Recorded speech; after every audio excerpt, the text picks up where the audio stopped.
இன்றைக்கி நாம் ஆந்திராவில் இருக்கிற ஸ்ரீ ராகவேந்திர சுவாமியின் பிருந்தாவனம் போகலாம் வாங்க. உலக புகழ்பெற்ற ஸ்ரீ ராகவேந்திர சுவாமியின் மந்த்ராலயம் ஆந்திரா ஸ்டேட்டில் கர்னூல் டிஸ்ட்ரிக்டில் துங்கபத்ரா நதிக்கரையில் அமைஞ்சிருக்கு. இந்த கோயிலுக்கு நீங்கள் வர்றதுக்கு ட்ரெயின் வசதி இருக்குது, பஸ் வசதி இருக்குது, கார்லேயும் நீங்கள் வரலாம், வேன்லேயும் நீங்கள் வரலாம். நிறைய டிரான்ஸ்போர்ட்டு அவைலபிளாக இருக்குது.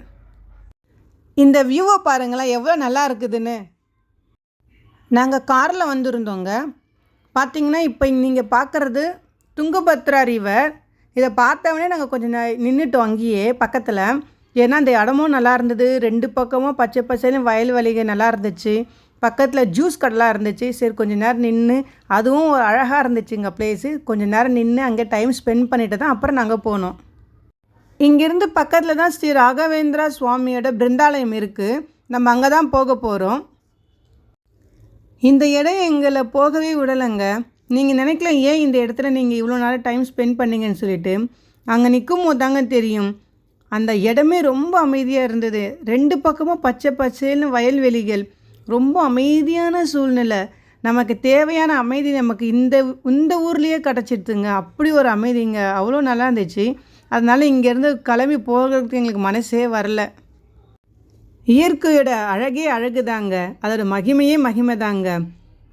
அமைதியான இடம், சுத்தமான காற்று, ரெண்டு பக்கமும் பச்சை பசேல்னு ஒரு இயற்கையான காட்சி, கண்ணுக்கு குளிர்ச்சியாக. வேற என்னங்க வேணும்? சரி நம்ம கோயிலுக்கு போகலாம் வாங்க. 1671 ராகவேந்திர சுவாமி ஜீவ சமாதி அடைஞ்ச இடம் இதாங்க. நாங்கள் இந்த கோயிலில் ஒரு நாள் தங்கியிருந்து சாமி தரிசனம் பண்ணலான்னு சொல்லிட்டு பிளான் பண்ணி வந்திருந்தோங்க. நமக்கு இங்கே கோயிலே ரூம்ஸ் எல்லாம் அவைலபிளாக இருக்கும். நாங்கள் கோயில் ரூம் போடுறதுக்காக வந்திருக்கோம். இங்கே இருக்கிற கோயில் ரூம்ஸ் பார்த்திங்கன்னா நல்லா சூப்பராக க்ளீனாக இருக்குது, நீட்டாக இருக்கும், ரொம்ப சீப்பாகவும் நமக்கு கிடைக்கிது. இந்த கோயில் இங்கே வந்து என்ட்ரன்ஸ் ஆனதுமே இங்கே எந்த ஒரு சத்தம், வண்டி சத்தம் எதுவுமே கேட்கலங்க. அவ்வளோ ஒரு அமைதியான ஒரு சூழலுங்க. நிஜமாலுமே நல்லா இருந்துச்சு. இந்த கோயிலில் வந்து நின்னாலே கண்டிப்பாக மனசில் ஒரு அமைதி பிறக்கும். ஓம் ஸ்ரீ ராகவேந்திராய நமக அப்படி சொன்னாலே நம்ம வாழ்க்கையில் நல்ல மாற்றங்களாக வரும். ஒரு தடவையாவது மந்த்ராலயம் சென்று ராகவேந்திராவை தரிசித்தால் கண்டிப்பாக நம்ம வாழ்க்கையில் நல்ல மாற்றங்களை வர்றதை நம்மளாலே உணர முடியும். ஸ்ரீ ராகவேந்திரா சுவாமி தன் வாழ்நாளில் பல அற்புதங்களை நிகழ்த்தியதாக கூறப்பட்டாலும் இன்றும் அவர் அங்கேயே இருந்து நம்முடைய வேண்டுதல்களை கேட்டு நிறைவேற்றுகிறார் தாங்க இங்கே இருக்கிற பக்தர்கள் நம்புகிறாங்க. இந்த மந்த்ராலயம் பற்றி சொல்லணுன்னா அமைதி அமைதி அமைதி, அவ்வளோ ஒரு அமைதியான ஒரு கோவிலுங்க. அமைதி மட்டும்தான் இருந்தது, நம்மளை சுற்றி அமைதி இருந்தது, நம்ம மனசுக்குள்ளே ஃபுல்லாக அமைதி மட்டும்தான் சூழ்ந்திருந்தது. அவ்வளோ ஒரு பீஸ்ஃபுல்லான ஒரு டைம், ஒரு பீஸ்ஃபுல்லான ஒரு கோவிலுங்க. ரொம்ப நல்ல ஒரு நாளுங்க இன்றைக்கி. நைட்டு எவ்வளோ நேரம் கோயிலில் இருக்க முடியுமோ அவ்வளோ நேரம் நாங்கள் கோயிலில் தான் இருந்தோம். நட சாத்துற வரைக்கும் நாங்கள் கோயிலுக்குள்ளேயே தாங்க சுற்றிட்டு இருந்தோம். அதுக்கப்புறம் வெளியே வந்ததும் நைட்டு டிஃபன் சாப்பிட்றதுக்காக வந்திருந்தோம். ஹோட்டல்லாம் கூட அவ்வளோ பிரம்மாண்டமான ஹோட்டல்லாம் இல்லை, சின்ன ஹோட்டலாக தான் இருந்தது. ஆனால் டேஸ்ட்டு ரொம்ப நல்லா இருந்தது. அந்த கோயிலை சுற்றி எல்லாமே நமக்கு வெஜ்ஜு ஹோட்டல் தான் இருக்கும். வெஜ்ஜும் அவ்வளோ டேஸ்டியாக இருந்துச்சுங்க. நல்ல சாப்பாடு, இயற்கை சூழ்நிலையில் நாங்கள் அப்படியே கடைக்கு வெளியே உட்காந்து சாப்பிட்டோம். அதுவும் ஒரு நல்ல எக்ஸ்பீரியன்ஸாக இருந்துச்சு. டேஸ்ட்டை பற்றி சொல்லணும், சூப்பராக இருந்துச்சுங்க ஹோட்டலு.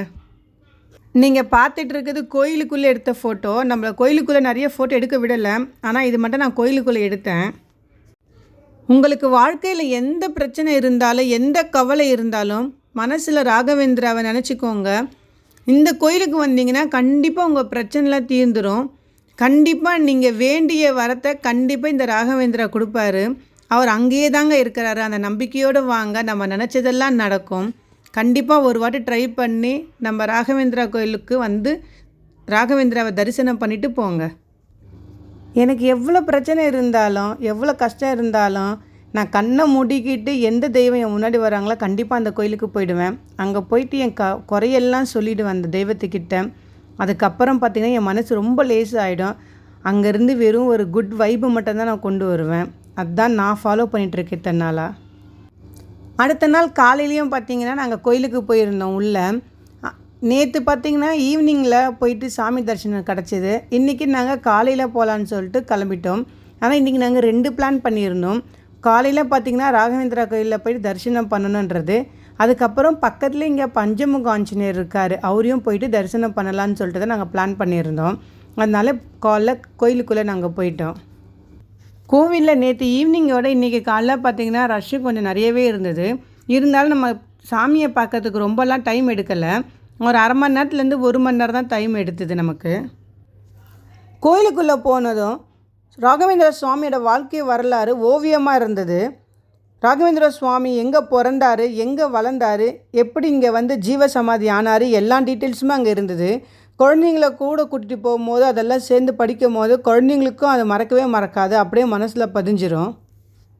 நான் ரஜினி சார் நடித்த ராகவேந்திரா படம் பார்த்ததுக்கப்புறம் தான் எனக்கு ராகவேந்திரா மேலே இன்னும் ஒரு பிரியம் வந்துச்சு. அதுக்கப்புறம் தான் அவரோட கோவிலுக்கு இன்னும் அடிக்கடி போக ஆரம்பித்தேன். இப்போ பார்த்திங்கன்னா ராகவேந்திரா சுவாமிக்கு இருக்கிற கோடிக்கணக்கான பக்தர்களை நானும் ஒருத்தியாக இருக்கிறேன். அதனால தான் உங்கள் முன்னாடி இந்த கோயிலில் வந்து இப்போ நின்று இருக்கேன்.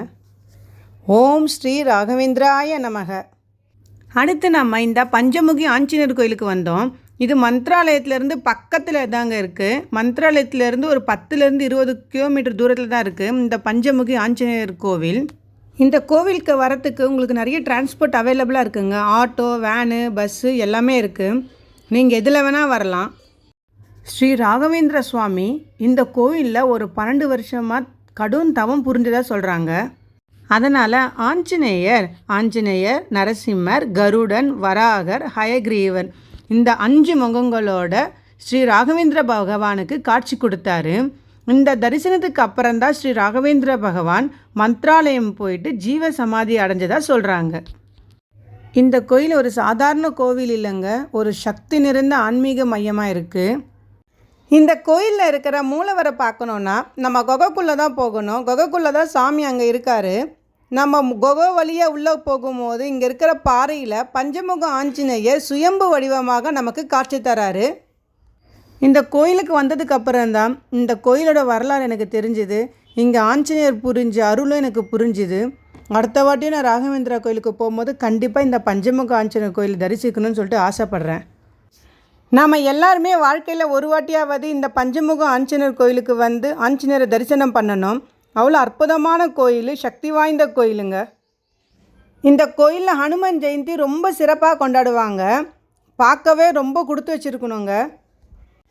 இன்றைக்கி எங்களுக்கு ஸ்ரீ ராகவேந்திர பகவானோட தரிசனம் நல்லா கிடச்சிது. பஞ்சமுகி ஆஞ்சநேயரோட தரிசனமும் நல்லா கிடச்சிது.